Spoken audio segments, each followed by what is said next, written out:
Oh man, we're live. All right. Finally. Hey, what's up, everybody? This is Artist of the Goods podcast, hosted by me, Johnny Walker, or Johnny Walker Art. Today, we're talking to Albamo from Plainview, Texas. Albamo, let's do it again. Let's give let's give you like who you are, where you're Sure. from, and kind of like a little bit of your background on how you got started into pinstriping. Um, I can give you a better background on how I started into art, I guess. Okay. Pinstriping just evolved from it. But my real name is Pedro Salinas. I am just outside of Plainview, Texas. It's in smack dab middle of nowhere, the flattest land in probably all of the United States. But it is in the great country of Texas. Um, Started doing art years ago as in elementary school. They used to do this thing called cultural arts, where it was like a small art contest throughout the state where they would do for elementary school kids. And my art teachers back then would have me do projects and stuff like that. But what really got me a little bit more interested in it is my dad was actually a janitor there at the elementary school that I attended. And he didn't get off of work till I'm going to say about 4:30, 5 o'clock. I don't remember right off the top of my head. So when I would get off school at 3:30, I'd either have to go sit in his little janitor's room, or I could go to other teachers and they would let me do what they would have me do is they would get me to do their, say, like different holidays, Halloween, they would do different art Uh, projects, a witch, pumpkins, whatever. So they would always get me to do their teacher sample. uh-huh. For example, turkey on Thanksgiving, Santa Claus, or reindeer on Christmas, Mhm. whatever. So that's actually what got me a little bit more interested in it. It was something that came real natural to me. Um, did that. Fast forward a few years, and I started building model cars and built model cars for a while, and did those. Actually, we're taking the car shows and stuff like that. It was real cool. It's what Oh got no, me actually got me into it a little bit more and being a little bit more competitive with it. From there, fast forward a few more years, started building lowrider bikes. Did those, and I remember I would. It just depended on, I guess, how many lawns I mowed to how much money I would have, uh-huh. um, to what kind of paint I could buy. Either I could buy the cheap Walmart brand, or Krylon, or I would buy testers. Uh-huh. I try to always say for the testers just because it would have a better gloss. So I ended up painting bikes with that. Fast forward more and started building lowriders. Did that for some time too. Did that, some of the like lead sled customs, things like that. I've pretty much whatever style of car there is, I've pretty much built. Um, it wasn't up until maybe about, I'm gonna say 10, 12 years ago, I finally just took a pause on cars and the whole scene, and left it alone for a good while. Mhm. Um, for lack of better words, there's something kind of um, rumbling, regurgitating, and it wasn't gas. It was like, Uh-huh. you got to paint. You got to, something in me just kept calling me back to, do art, do Uh-huh. art, do art. I can back up a little bit more. When I was, I'm going to say 17, 18 years old. Actually, I was 18 years old. Did the apprenticeship, tattoo apprenticeship. Did that Oh, nice. for a while. Back when we, have to build our own needles with jigs and Yeah, uh, yeah. autoclave everything, set up, Uh-huh. take down, draw all day. Did that. Um, did that for a little bit. Got caught up in the lifestyle, had to make a choice. I ended up walking away from it, left it alone, and that's part of the reason why I left it alone for for such a long time. Um, but painting was a better outlet for me than Mhm. tattooing or drawing. Anything else ever has been for me. Plus, it's so versatile. I'm not limited to just painting or pinstriping. I do signs. One day I'm striping say a 32 deuce coupe. Next day I'm painting a tattoo shop. I mean, you Mhm. never know what it's going to be. Today I was painting on a motorcycle. It's always something else. It's awesome. It's not stagnant. It's not like you're doing the same thing No, every day. Every no, day is something different, and it keeps it. no. I guess it keeps it fun. You're not getting bored, right? Yeah, and I'm one of those guys that does. They got the label the ADHD or whatever. Uh-huh. If I had Mhm. to self-diagnose myself, I would Yeah. definitely do that, because I stay focused on a project long enough just to a small project, just long Uh-huh. enough just to finish it. And like you said, start getting bored with this. Like, I want to do something else. So this, what I do now, works perfect. That's the reason why I only paint, as far as custom paint, I only paint anything as big as a motorcycle. Full bike, I will do tons of fun. Anything bigger than that, I try to stay away from. Because I want to be fair to the customer, Yeah, that's you were talking like you wanted to give them the best that you could do. Exactly. So where is the bomb shelter? Like, I've seen the photos you've sent me. Well, it's amazing. I've got to tell you, it's at an undisclosed location. I cannot share that information. I mean, for a matter of national security, just can't disclose that information. But I know you got a lot of good pieces behind you. And you were showing me pictures, and I was just calling off like, "Oh my gosh, I can't believe you have this on your wall. Hey, did so and so paint that one? Did so and so paint this one?" Dude, I do. I've got right behind me a great friend, super rad guy, super rad artist. Chad Carter did the Pinup Girl. The Hoff did the Monsters. Darren Keys did the Saw. I can't forget Mike Rooster. Oh yeah, I'm actually wearing one of Mike's shirts right now underneath his sweatshirt. Yeah, I've got his the hand with the pinstripe brush. Yeah. Too. Yeah. Sweet. And I know you got. I really like the alphabet from Tony up above. Oh yeah, too. sorry, yeah. Tony Suzio. Tony Paints. Great guy, super talented. Has come a long way super fast. I met him at the first Brushmasters, and the guy has come a long way in a short time. Be on the lookout for that guy. He's awesome. Putting in a lot of time in it too. Yeah, so he is. When did you start pinstriping? Like, how old were you when you started doing that? Being 100% completely honest with you is I started 4 years ago. Okay. From never holding a brush till now was exactly 4 years ago. The way it worked out is just crazy. Literally before I ever tried pinstriping, a buddy of mine, actually a really good friend of mine, great artist, gave me a couple of brushes. It was a green wrap Mac and a Steve Kafka scrolling brush. I think I did 3. And he's like, "Hey, do you want these?" I tried them out. It sucks. Whatever. He gave me one can of One Shot White. So I was like, "Yeah, sure, I'll take it." And this was literally like in I'm gonna say the middle of January or so. And my oldest son, his birthday is actually in February, and I thought to myself, I want to make something cool for this guy for his birthday. He's got a '63 Impala.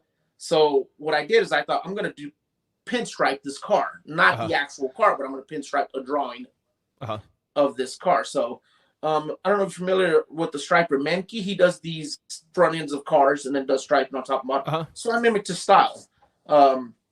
But I did an Impala, did that for my son. Very first time ever trying it, ever holding a brush.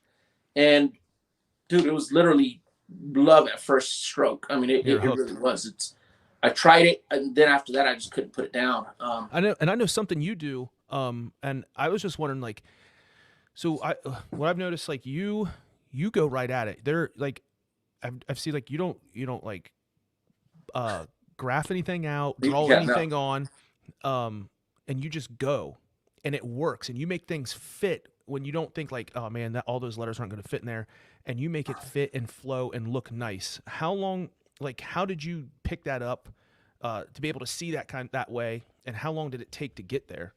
I would be lying to you if I gave you an exact reason or date. It's just something that just comes to me naturally. My eye just fits it in there. I'm sure you've seen different movies where people have this kind of vision and they move things around within their head, and it shows. That's kind of what, for lack of better words, it's kind of what happens. I can visualize it in my head for some reason. I can't explain it. I can see how it's going to fit in places my hand there, and it just happens. It's one of the things. I never, ever, like you said, graph anything out. If I'm lettering something, I just go for it. I don't stencil anything out. Like, a lot of guys. One thing I do now is, what's that? Oh, I said a lot of guys do like a stabilo, and they'll just like kind of loosely draw out some letters. You don't do any of that. So I have one. So I want to show people that you did for me on the inside of my brush box. Dude, we need to touch that thing up and go over it. I mean, that was so long ago. It's yeah. But it just shows. I want to show people like how you just looked at it and you fit all this into the underlid of my box. Sure. and it was it was probably like 1 a.m. It was dark. We were under a tent. But I mean, We're holding cell phones. yeah, but it looks cool. Like Yeah. it is sweet. I don't know if anybody can see. Let me pull that over there. It's kind of hard. I can It's kind see of it. hard to see. But you just fit that in. You were like, it was quick. It was real fast for you. And I know I've seen you like you pinstripe just the same way. It's fast. Yeah, the only thing I've learned to do now is, and it's just it's a little bit of time saver, is just I'll lay tape under as a guide, so make sure all my letters have the same base. I never do anything over. It's always on the bottom, just so my letters all end up in a straight line. If I'm going to stripe, I'll use tape just to give myself a center guide. I try not to use stabilo. Every now and then I do as a reference points, but if I do, I always mark on the tape. Okay. Just from experience, I've learned. I'll be honest. One of the first times that I actually striped on a car, and they were going to clear coat over it. I did a bunch of little reference marks with the stabilo. Well, I didn't clean it off right, and guess what? When they cleared it, it showed up. So guess who was stuck having to fix it? This guy. So I've learned from my mistakes. It's one of them things. I mean, it wasn't super critical, but it was a pain in the ass. What did you do? Did you just stripe over it and lay lines on top of it? Exactly. Add more. Exactly. Scuffed down the clear, and we added more, and that was it. It was able to hide it real well. It wasn't like I was going to, sand it all the way back down. So we just scuffed it back up, added a little bit more to it. And, the end result was good. But it's just one of the things you make enough mistakes, you'll tend to learn from them. So what's some of the things things that you know now that you wish you would have knew when you got started? As far as what? As far as striping? Striping, learning gosh, I if I would have known this starting out, this would have been a lot easier. First thing that comes to the top of my mind, and I've learned to just be a little bit more of a stickler about it. Just in seeing my own work and critiquing my own work, if I go back and look at some of the stuff I did when I first started as to where I stripe now, I tried to keep everything tight but still spread out, if that makes any sense. I try to always use my second color to fill in all my negative space, and if I use a third color, without it becoming so overwhelming.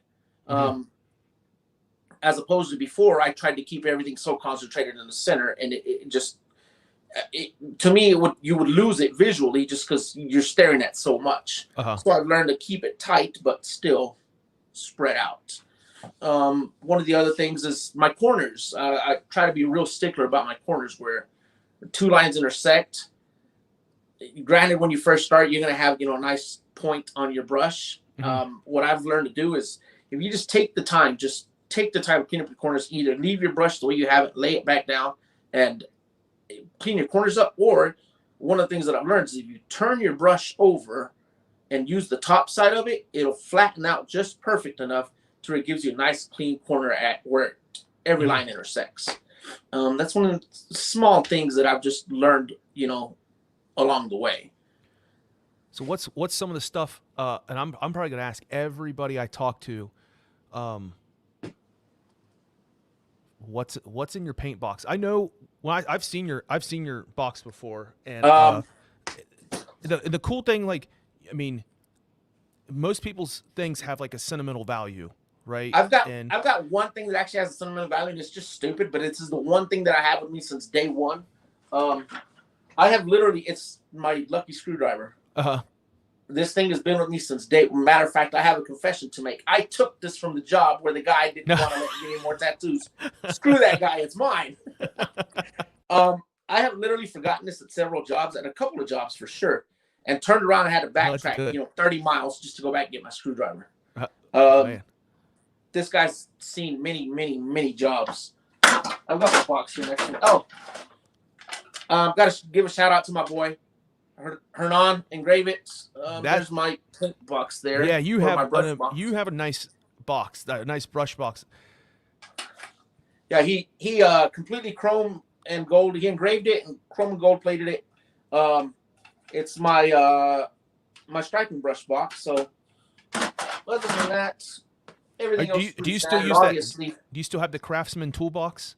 I Is do. that the one you're still painting all that? And then I you built a carrier I did. for like your Windex, and that thing looks nice too. So when I first took it, I took it to Brush Masters in Kentucky for the first time, Uh-huh. and Jim McShay wasn't able to make it out there. Oh yeah, yeah. He was pretty ill, wasn't able to make it out there. And I remember they had that flamingo they passed around and stuff that Top Shelf was working on, which, beautiful piece. And I ran into Jim in Colorado at the following one. He says, "Hey, I hear you've got a brush or a box that looks just like mine." And I was like, "Well, I guess." He said, "Well, let me check it out." Sure enough, well, this is it here. I don't see. It's gold leaf, flaked out, patterned. Wrong direction. Like the bottle opener on it. Yeah, I mean, this thing's always ready for party. Or masa, center roots. Yes. So I mean, this thing, it's pinstriping lettering, and then a tribute to a good friend of mine, Dave City Slicker, gave me permission to use his. Yes. By the way, Dave. What's that now? Dave. Yesterday told me to tell you that he loves you. He love that guy right back. Yeah, he told me to give you a shout out that he loves you. I have a feeling this is what's going to happen. Also, when I next person, everybody's going to be like, "Tell them this," So we got Matt yesterday. Dude, isn't Matt just the cutest? Yeah, I hope he sees this. But what? So you had you're what in that carrier that you have? What do you carry in there? Because you had Jack bottle, right? You had a bottle of, it looked like a bottle of Jack, but you had something in there. What kind of is for that? What do you use that? So in there, I've got a mix of different things. I have some spray bottles. Give me 1 sec. I set it over here. It's just a cleanser. It's actually, this one's an 1800. I use it as just cleaners. That's what holds wax and grease remover. Although the spray doesn't last, and also doesn't last very long because the wax and grease remover has a bad habit of just kind of eating it up. But anyway, I'll use that, and I've got a real heavy concentrate of glass cleaner and ammonia to wipe down my surface just for prep. But it's a lot cooler than just carrying around a regular squeeze bottle. So one of them things, I had extra paint, and decided to paint up my bottles. But yeah, that thing carries. I can literally take that case in my box and go anywhere in the world and not really have to look back or look for employment. I mean, it's perfect. You got everything, and then you also have you carry around a really cool speaker. And I know, are you still making those? Yes. Like if people are wanting one of those. However, the last show we went to, I left it packed away. I've seen people doing those ammo cans, but I kind of have a habit of naming everything, so I named mine rather than just a can, and it spits out tunes. So I call it Can Tunes. Oh, nice. That's my take on it. That's a buddy of mine who actually introduced me to him first. He wanted one, so he got one and had me stripe it all up and everything. And from there, it's like, dude, it was actually his idea, so I can't take any credit for it. And you flake them out too, right? With candy and everything. Flake them out, patterned. So they, the whole 9 yards. So I'll do a complete roll paint job on them. Yeah, they look good. Like you do setups. So it's like when you paint and you take a picture of everything. I mean, it is a great marketing thing that you put out there. You have your work sitting out there, examples of your stuff on your equipment that you're using. Yes. So if anybody walks by, I mean, it says right there who it is. There's examples of your work. You're painting on a car or a motor, whatever you're painting. But I really do like your setup. And I think that goes to show people some things that might work for others. If you're out there doing a job, this is something, check out Obama's Instagram page and see what his setups look like. I think it's a great marketing thing. They do tend to help. A couple. Well, it's not a couple, but it's been a few shows ago. I've got maybe 4 or 5 that are ready, and I've taken to shows. But I keep them packed away and wrapped up and stuff so they don't get damaged. And I had mine out there playing. So a guy walks up. He's like, "Hey, that thing's cool. Blah blah blah. You want to sell it?" So I give him a price, and he's like, "What other colors do you have?" So, needless to say, the guy bought one. I mean, the thing, like you said, it is a great marketing tool. I didn't really think much of it, but it does sell itself. Yeah. As long as it's presented correctly. It was, Uh-huh. It's painted cool, sitting out in the sun. It's jamming out. I mean, it sold itself. It was kind of cool. So The sun hit. The one I kept seeing was like I think it gold and like tangerine or yeah, the red and gold, and it Yeah. does have tangerine. That's actually my personal one. That's the Okay. one that I try to keep, and it's got a few nicks and scratches here and there, but it should. I mean, I use it everywhere. So, but if anyone's interested, hit me up. Yes, exactly. So it's an ammo can, Bluetooth. It's got 2 speakers in it. Yes, it's got 2 kicker speakers in there. It'll play continuously 12 hours, no problem. The battery life, I've pushed mine to probably about 18 hours. It plays. It'll last.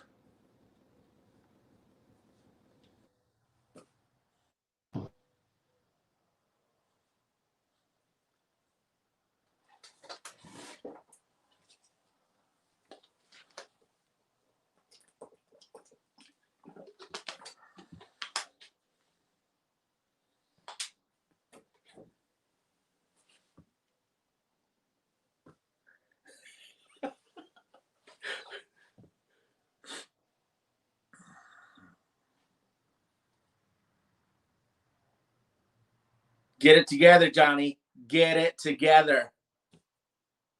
Still can't hear you. Matt, I know exactly how you felt yesterday, buddy.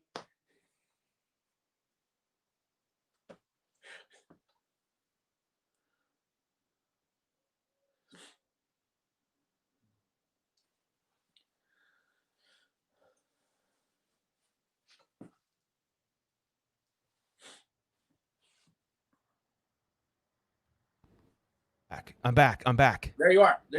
So I don't know what I don't know what happened. I got my Wi-Fi's working. It just said my mic came unplugged. It didn't come unplugged. I don't know. It froze up. I don't know. I think we were giving too many secrets away. I think that's what it is. We got to cut that out. Yeah, no more secrets. Go back, edit this. We'll delete all the good stuff we were just talking about, and it'll Sounds just be a video of us staring at each other. That's it. Can't hear you. What else? No way. You can hear me now, can you? Hold on. Can you hear me? Is it coming through? Oh, no way. Yeah, I'm still I can hear myself on the other end. I can hear you. I'm not coming through? Oh man. Let's hook up. I'm gonna hook up this. Okay, better. You're good Better? now. I don't know Yeah. what it is. I probably have to do an update. Well, let me bring him back. So it looks like I'm having some Wi-Fi issues. So I'm gonna connect a different Wi-Fi. I'm gonna bring him back on. Sorry for this. I don't know what the setup, what happened. This has happened a couple times, so I'm gonna have to go through and try to figure this out. But I'm gonna bring him back on, and I'm gonna run a different network real quick. So hold tight. I know I got a viewer out there watching.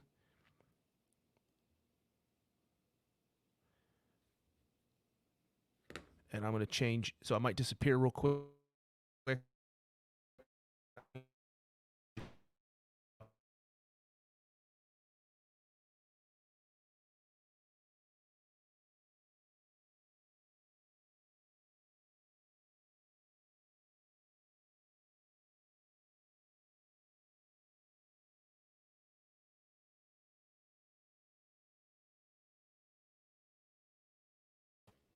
I'm back.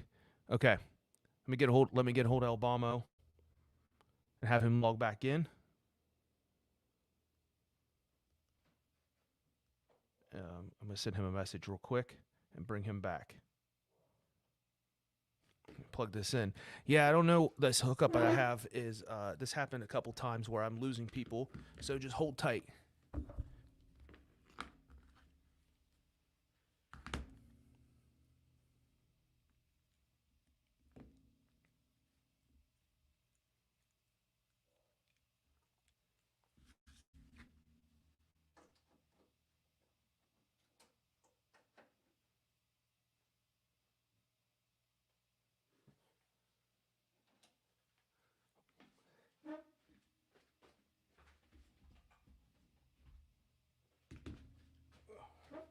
Okay. You back? Yeah, you're back. Yeah.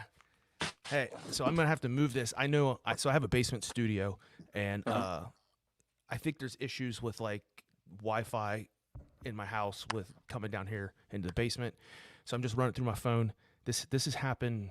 It happened with Matt already yesterday too. So Yeah, I'm probably gonna have to move this to somewhere cooler and get my own personal studio just for this. dude, do it. Yes, it's an excuse. So now it should work. I got it run through my phone, and I know someone's on too watching. So thank you for sticking around and not leaving us. So what? So since Kentucky, what have you been up to? What led you to leave the job that you were doing and start doing this full time? Um, I'm trying to think of what month Kentucky was in. I'm gonna say it was like what September, October. Yeah. So I came back from Kentucky, and you come back and it's like you come back and your glass is full. It's like, oh, I've got all this knowledge. I'm pumped. I'm gonna do this. I'm gonna do that. So came back, kind of hit the ground running. And fast forward a few months, and we got through Christmas, through the holidays, and the very end of January, my boss at the time just tells me on a Thursday, he says, hey, I can't afford to pay you anymore. I was like, or no, he says, I can't afford to pay you tomorrow. I said, that's cool. Don't sweat it. Pay me next week. Don't, it's cool. He said, no, you don't understand. I can't afford to pay you anymore. And I was like, well, okay. So me being slow, I guess, I went to the back and just kind of stopped there for a second. It's like, okay, it took him about 20 minutes. And I was like, well, I guess I don't work here anymore. So I went up to the front, and I asked him, I said, so yeah, I guess I don't work here anymore, right? He's like, well, technically not. I said, all right, cool, later. No. And I left. And that was it. That was it, dude. It literally was. The funny thing is I had given quotes at a couple of tattoo shops to do storefronts weeks before that happened. Literally, I came home, and an hour later, one is in Amarillo, one is in Lubbock, and 1 hour after that happened, they called me, and they both called within about, I'm going to say 15 minutes of each other. Landed both jobs, and yeah, I've been busy ever since. I literally have. So this has opened up like opportunities to go. Like if you were like still you working, can't imagine, you wouldn't be able to pick up the jobs that you're doing now.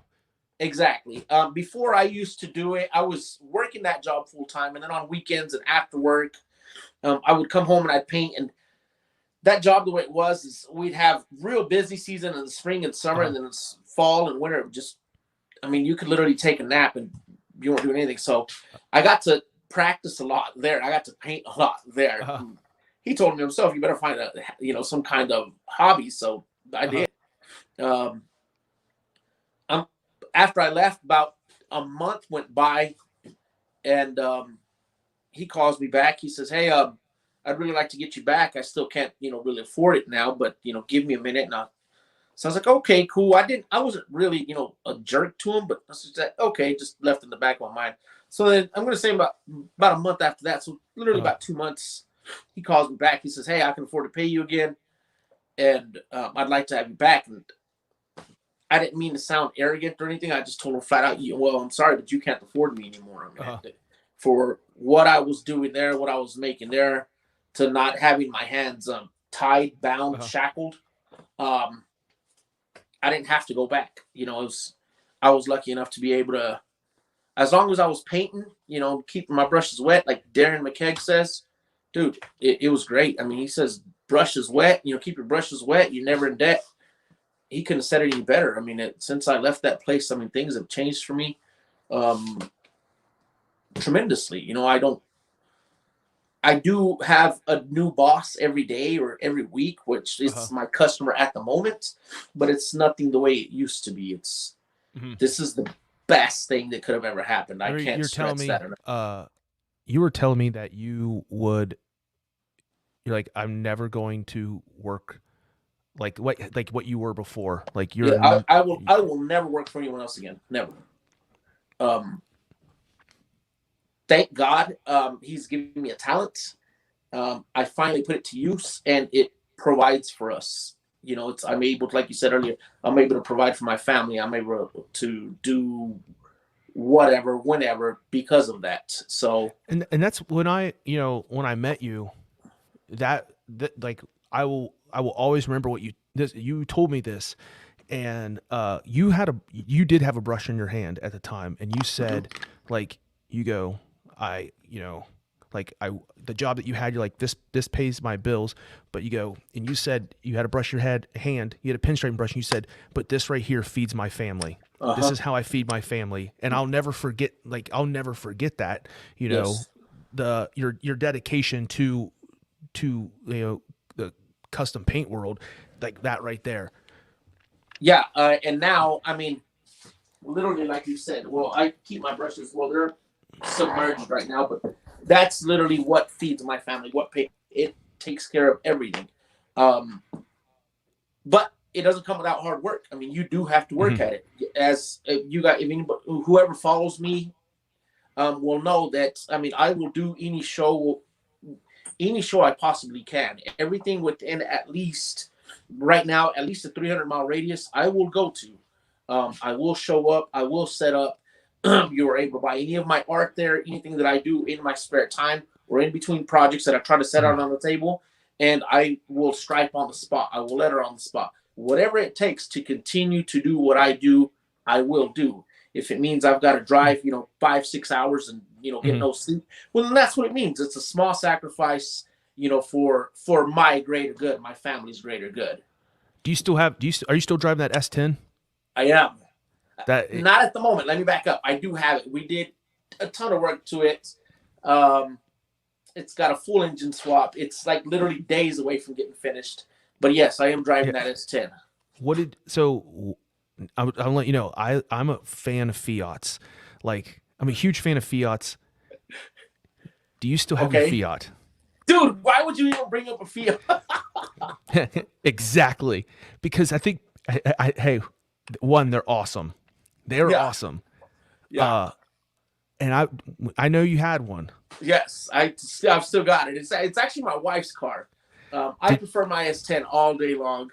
I've got a full size Suburban as well. We've got different vehicles, but the Fiat is the fastest and cheapest to drive. Yeah. So that's the one I do. I did take that to Colorado, and dude, just go ahead. But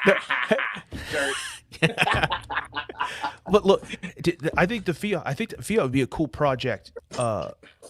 Dude, are you kidding? All I'm gonna do is stripe that thing. I've been meaning to stripe the thing since I got it, but the only thing is I can't. I mean, I've got to butter myself up to just get in and out of the car. So because I've got butter all over my hands, I can't stripe the car.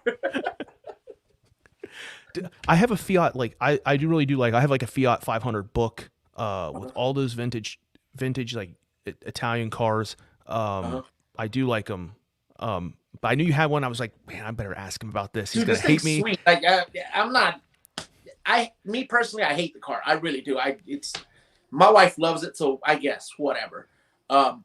It is fun to drive for about 45 minutes, and then I just start getting claustrophobic in that thing. It's like, get me out of this tight fit. Exactly. Well, it's not that the car's a tight fit. I'm just too big for it. Well, I think it'd be cool to see you paint that thing and it's totally no one. I've never seen one like how you do your paint jobs for motorcycles. I've never seen one done like that on a Fiat. I do have plans for it. It's a Fiat 500, and they don't pay me to say any of this, but anyway, it's a Fiat 500. It's a turbo. I'm gonna do the swap on the wheels, do those vintage style wheels with the center cap, so it's kind of have a vintage look. The only trouble I've had it, but there's a company that does make them, so I'm gonna put white walls on it, and I'm gonna do the it's a dark, like a creamy gray color, but I'm gonna do a creamy tan with gold fades and pearls throughout the whole top. So that is my plan to do that, but I'm not gonna do that until after I do my S10. You can probably, I mean, you have the space for it. You park it. They're small. Dude, it fits in our closet. Are you serious? Yeah, you probably you just put it in your pocket when you get to a show. I'll tell you something funny. My S10 and that Fiat literally fit on one side of the garage with the door closed. No. That's that's kind of one of the cars I want. I know.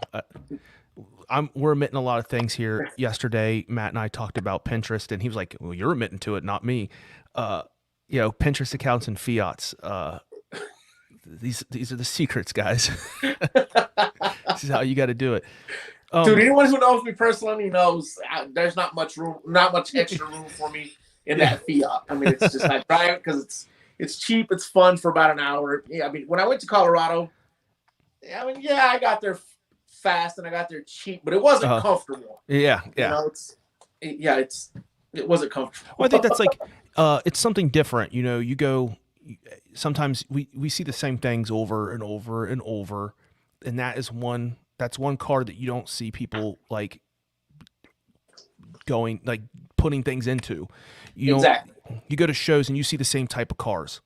I like things that are different. That's same here. Yeah. Right now, the C10 trucks are a big craze. Love those trucks. I've had a few of them. But when I was in school, I really liked. I was a big fan of the square body S10s. I've loved those things since they first came out. I had an 85.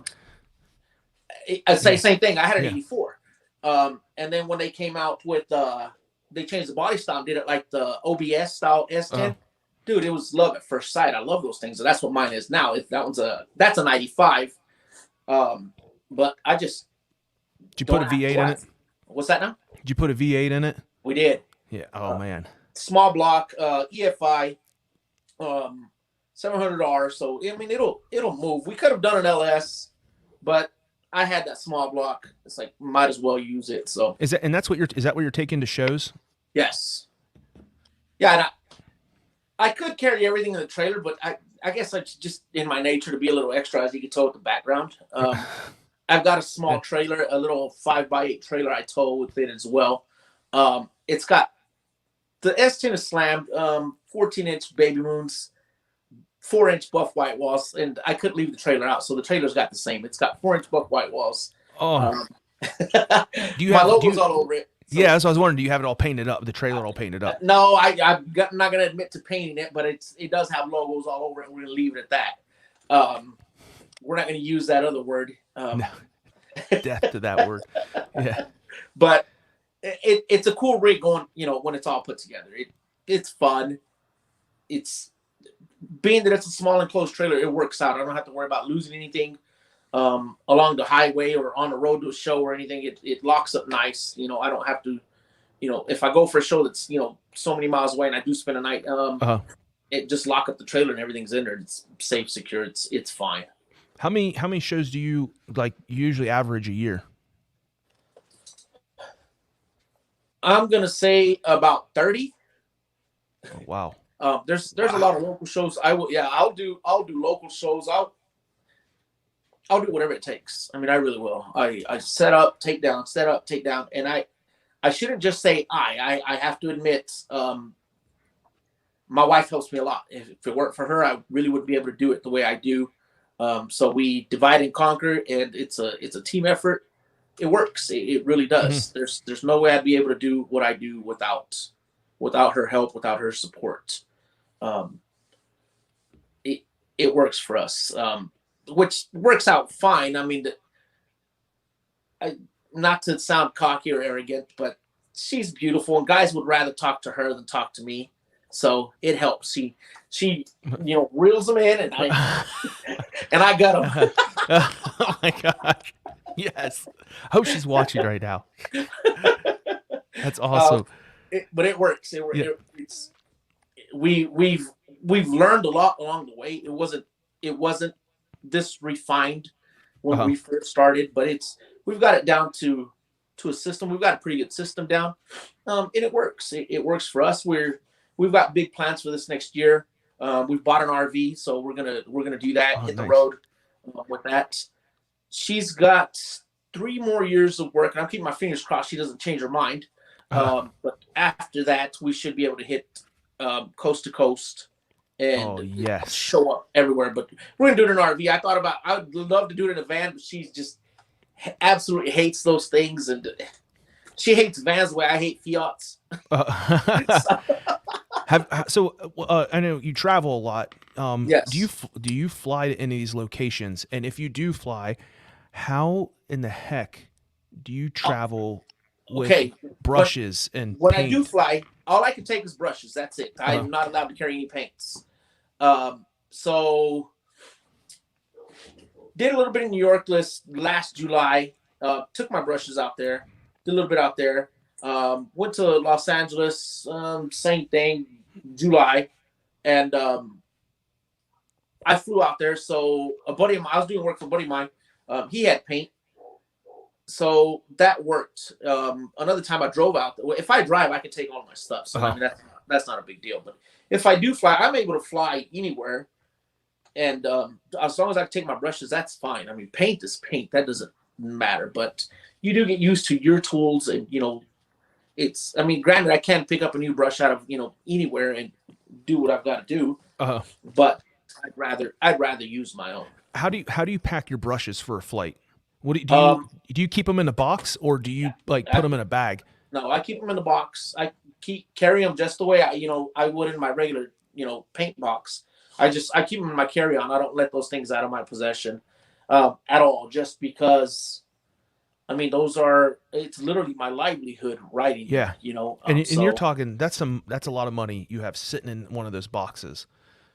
Exactly. And, yeah. It's not so much the monetary part of it, but just the trouble and, the aggravation of having to go through and get my collection back to where. Mm-hmm. Have you ever had any issues? Like any issues flying? So when you fly, you're laying it down, you're keeping it like this in your bag. You're not keeping anything. I'll keep it standing up, because I'll keep it in a backpack, so I stand everything up. Okay. Do you have any issues? Do you have any issues with things like oil coming through? No. What I do is if I'm gonna fly, I've learned to just kind of squeegee the brush. They all stay real oiled, but I'll squeegee them with just my fingers. Get as much oil as possible out of it. Other than that, that's about it. You could take it a step further for the smaller brush boxes, like this for your regular pinstripe. Put it in a quart-size Ziploc bag. It's not a big deal. Okay. The other ones you could, wrap them saran wrap or whatever. It's not a big deal. But no, I've never really had any issues with traveling with them. It's not at all. That's something I've always wondered, like, hey, I want to go do some stuff and I want to take my brushes. I'm like, how is this gonna work? Like, and can't hear you. Oh, you're cutting out. I can't hear you. Can you hear me now? Hold on. Yo. Yes. No. Yeah. Can you hear me? Yeah. I can hear you. I'm coming through. Okay, I can hear you now. Okay. Signal. I'm going to move this to another place too. Yeah, I've just always been curious on how that works on travel and that kind of stuff with flying. And when you say you land in a spot, are you going to are you hunting paint down? If I've already prearranged it, most of the time the paint's already there. I don't have to really hunt anything down. I try not to, just because it's just a big waste of time. So that's the one thing that you asked me earlier about time management. I try to be as proactive about that as possible, to not waste any time. I mean, the more time you waste, for lack of better words, I mean, you're just wasting money. And it doesn't just come down to the monetary part of it, but I mean, at the end of the day, like I said, you have to have that business mindset. If you don't treat it that way, then you're gonna lose your ass. You're not gonna make any money, and you cannot afford to waste time and still make money. It just doesn't work. So are you usually word of mouth? Like, how do people know? Like, I mean, you go to shows, people see you at shows, but like. And you run a huge, you're a West Texas, that's a huge area. Yes. Are you getting your name out there by just, you're out there grinding every day? Every day. Every day that I can. Most of my work it really is word of mouth. I've gotten quite a bit through Instagram. I get some through Facebook, but it's one of the things that I'm not giving those guys a shout out by any means, shape, or form. But I'm just being honest. Majority of my work is word of mouth, but I do get quite a bit through Instagram, social media. Well, I know you went up recently. One of your pieces where getting voted on went up to the finals, right? Yeah, that was actually kind of cool. I like to talk about that, like how that felt. When you're seeing, you're going against names from across everywhere, and you're starting to go up and up. For gnarly, when they had their, Yeah. was it the flying eyeball contest? Yes, it was the flying eyeball contest. Yes. It's actually the piece itself. My buddy Hernan, the one that engraved it, he was at my house a few weeks ago, and when he actually saw it, he's like, "So where's this piece?" And he saw it, and in reality, it's only about 18 inches wide, 17 inches wide. It's not a really big piece. It's something I just painted. Same thing. I painted that and a bowling pin that I posted the other day. I painted those at the exact same time. It was kind of a set. It was something I was going to put in my office, and the bowling pin, a guy asked for it, and one of the things, I'll paint another one, whatever. The thing with gnarly though was, dude, completely unexpected. I really wanted to post the bowling pin. I thought the bowling pin was better than the eyeball, but I couldn't submit a video, so I could only get a picture of the actual eyeball. So I sent that and figured, what the hey? And as it kept escalating, it was like, oh, that's cool. Although I did see a good friend of mine, which is, like I mentioned earlier, Mac's piece was in there. Dude, I continue to keep my fingers crossed. Don't put me against him. Oh, Don't yeah. Don't put me against him, because his piece was amazing. The guy was the cutout? Yes, it was a cutout. Yeah. It's one he actually started in Kentucky. Yes. Yeah. The little monster fight, holding down the flying eyeball. That thing was cool. The guy that actually ended up bumping me off was a Tony Touch Tattoo, an amazing piece. Was it the graffiti piece? That was a nice wall. What's that now? That was a big wall. That huge piece that he did. Yeah, exactly. Yep. Exactly. It's your work speaks for itself. You did a classic design, and it went. I mean, it was going toe to toe with everybody. Exactly. Did you get super exciting? What's that? Did you get more people from that? Like, were people like, oh wait, who is this guy? Wait. Yeah, I'd say, I literally just noticed it not that long. Well, probably right when that happened. But I've had a lot happen since then. I mean, a lot. So it kind of got pushed to the back burner. And no disrespect to anyone, it's just what happened. When that was going on, the gnarly thing was going on, I must have gained maybe 60, 70 followers, where I don't have very many followers, but it pushed me over the 1,500 mark, where it's like, wow. I mean, okay. Like I said, I don't have very many followers now. I paying more attention to everyone else. Some of our friends, these guys have a ton of followers. So yeah. Oh, definitely. That's the focus for this year, to push a little bit more on social media, and because like I told you earlier, I'm never going to work for someone else again, not to clock in, clock out. So I'm going to do whatever I've got to do to continue to do what I'm doing. And that's like, say it every time I've talked to somebody on here, with this, what I'm doing with this is that whole, like, artists supporting artists, just promoting each other. Yes. You guys have always been there for me.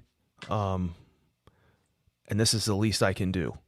All the knowledge and stuff that you guys have passed down to me and passed on and helped me out.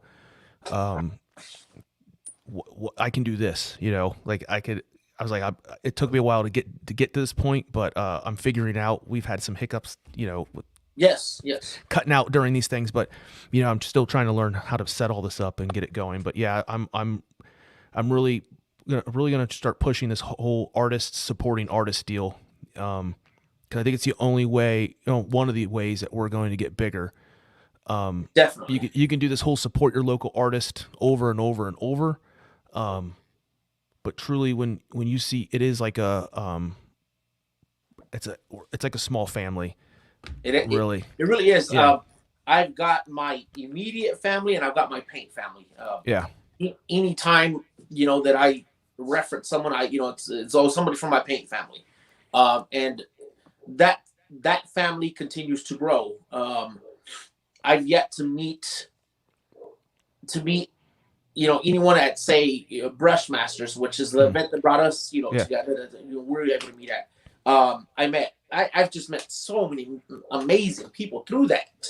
I'm with you. Anytime that I can promote it and push it forward, I will definitely do that. The thing has, I said it, and I did, and I don't mean to sound corny or cheesy or anything like that, but it literally changed my life. It literally has. Because of that event and because of everyone who has gone there.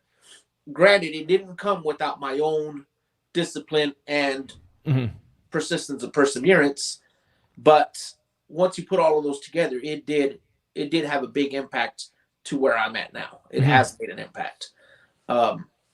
Great course for anyone who wants to start in on this. Anything comes custom culture, custom paint.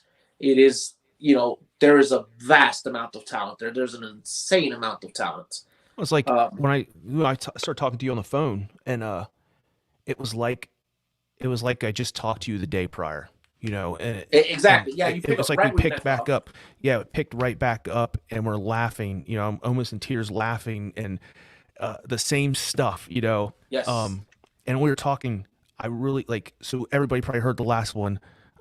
I said a word to Matt, and Matt fell back laughing. I thought it'd be cool, like if you guys did it. We were talking, it'd be cool if you guys did a sticker of just the word "suck."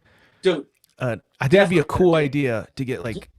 Give me 1 second. I actually have that. Give me 1 second. Okay, yeah. Hold on.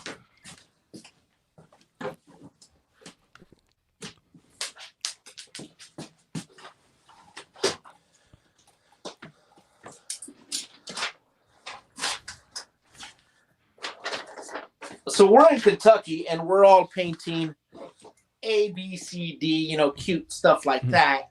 And out of nowhere, the filthy animal that he is paints this little ditty. So, Matt, thank you so much. This thing still graces my walls. It will continue to do so. But yeah, I really like your idea. I think I will submit it, and with Matt's permission first. I think it'd be a cool thing. See if we can't get some suck stickers. Yeah, I mean I think it's a good idea. Yeah, definitely. I definitely have to agree. Dude, those just I pull that down and think of the memories that came with it. It's awesome. That was we got to have a one-on-one with Gene Winfield there. It was who else can say that? There's a picture floating around somewhere. I've seen it. We're sitting there, do you have that photo? I believe so. I'll have to look. I can, if you don't, I have it. I can send it your way. Sure, if you don't mind. Yeah.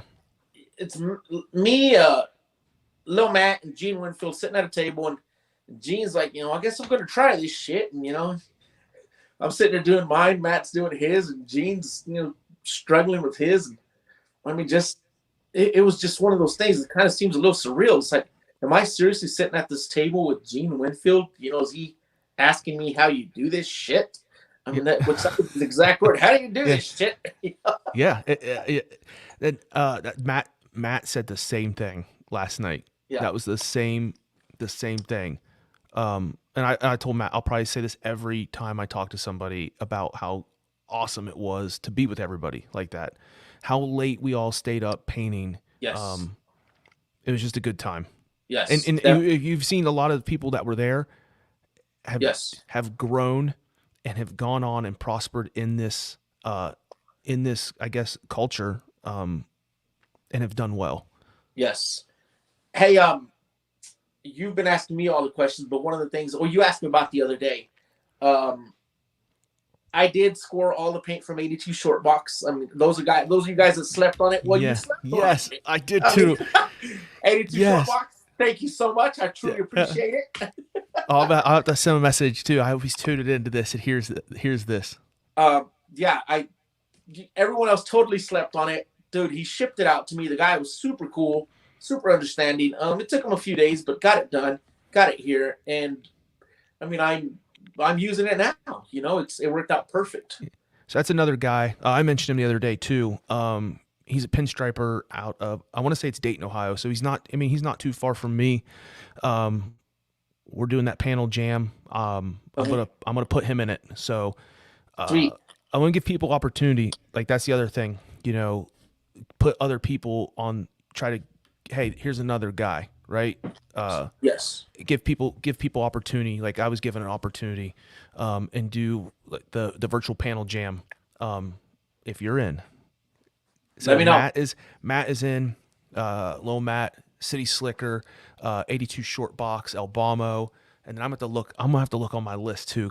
I think, like I keep saying, I think I can do 10 people, and we'll do a live, and I'll make Dude, sure the internet's totally working. count me in. I'm in.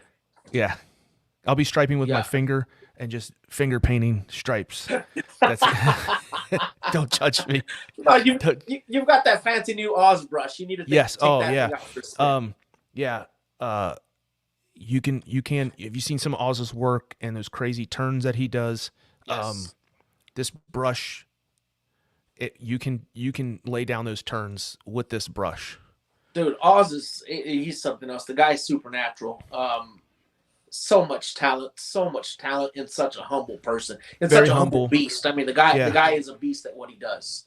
And he's one, he will help you out, answer questions, and point you the right way. Yes. Oz will tell you. I talked to him way before Brushmasters had ever even was even a thing. Way before, about doing one-on-one stuff like that with him, and I remember when he first got it together, like, he messaged me. It was like literally like 3 a.m. It's like, what the hell? He messaged me at 3 a.m. Hey, sign up for this. This is what we're doing. So it's like, oh, dude, I could not wait. Like, I was like, it was like a little kid, first day of school. I had my clothes all set out and everything. This is what I'm wearing this day. I was super excited about that. And that's, I had the same thing, like super motivated. And then, I started doing this, like trying to put this together, this podcast. Yes.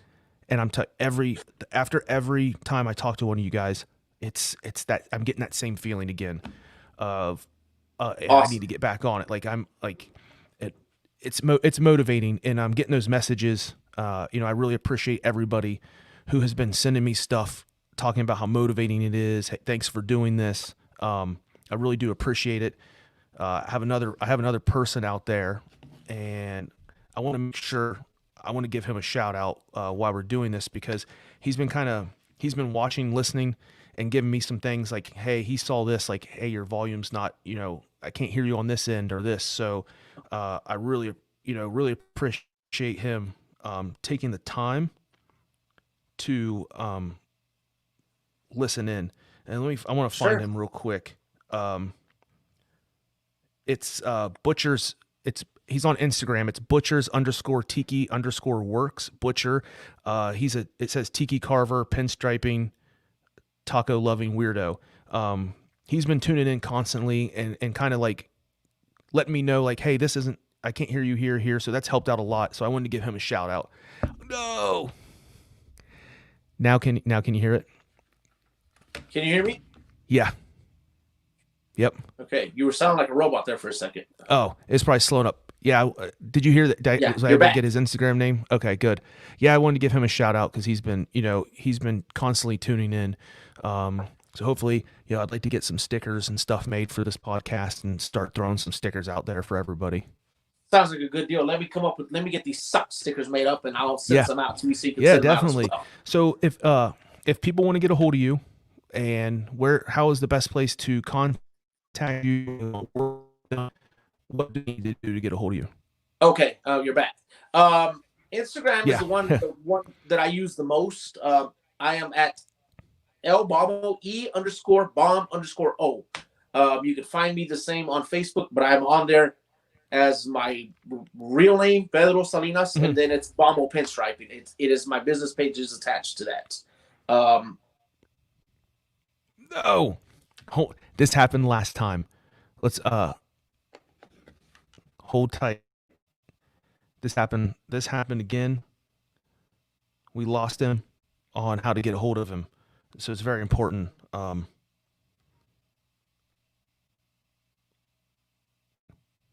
He's coming back. We lost signal. Can you hear me? Again. Yeah, we lost you. So it was like, you're like, hey, get a hold of me. Bam, they shut you down. No, like, damn the man. Yeah. I'm like, if you want work by Albamo, contact me. I'll take all your money and make sure he gets to it. No, go ahead. Yeah. The one I use the most is Instagram. It's super simple for me, so it works out. Okay. EL_Bomo or bomb_O. Okay. Elbomo. There's an underscore in between. Facebook, I'm under my real name, Pedro Salinas, and my Bombo pinstriping page is attached to it. I'm on there once a day, maybe, but the one I do use is Instagram. Instagram. Well, thank you. I appreciate you taking time out of your day, dude. Totally. I sit down with me. I know we had some difficulties cutting out in and out, but thanks for coming back and going through this with me. If everybody wants to listen, you can hear this on Anchor, Apple Podcasts, Google, Spotify, YouTube. We're pushing this out everywhere. If you have questions, feel free to send me some messages. But once again, thank you, Pedro, for doing this. Not a problem. No problem. And I'll text you that picture of you, Lil Matt, and Gene. Hey, same thing. If anyone has any questions, feel free to, shoot me a DM, whatever. If I can help you, I will. If I have an answer for you, I'll give it to you. If I don't have it, I will do the best I can to get you an answer. I've got to just, kind of pay it forward for everyone who's done it for me.